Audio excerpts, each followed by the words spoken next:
السلام عليكم ورحمة الله وبركاته. ወንድሜ ሆይ አንተ ከየትኞች ነህ ትላለች። አንድ ልታገባ 10 መጠየቅህ ከቶ ለምን ይሆን እንደዚህ መሆንህ? ሁሉንም በጅምላ አገባለሁ ብለህ ውድ እህቶችህን ፈተና ላይ መጣልህ በጣም ትገርማለህ። ያችንም ይችንም ትላለህ ሞትኩልሽ። እሺ በይኝ ብቻ ጥርጥር አይግባሽ። አንቺን ካላገኘው አልኖርም በጭራሽ እያልክ በሴቶች ላይ ትቀላምዳለህ።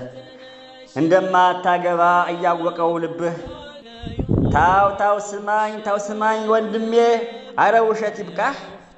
ያየሃትን ሁሉ መመኘት ይቅርብህ። ወደ ትዳር ግባ አንዷን አስጠይቀህ።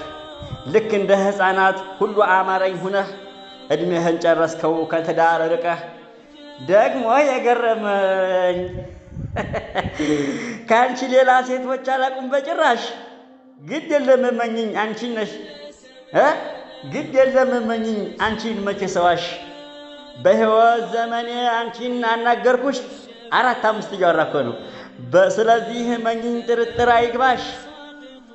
በአጭር ጊዜ ነው አንቺን የማገባሽ እያለ ቀባጥሮ ብዙ ሰዎች ያጠምዳል። ነገር ግን ሲታመን ወደ ኋላ ይላል።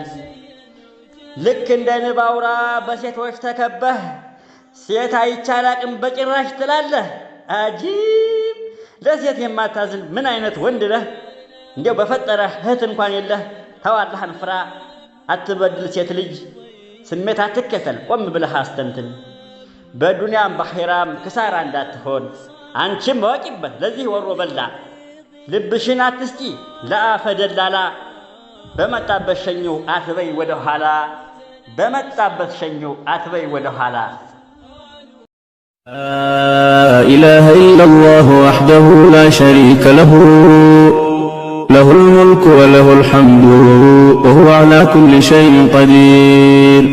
لا إله إلا الله وحده لا شريك له إلا الله وحده لا شريك له له الملك وله الحمد وهو على كل شيء قدير.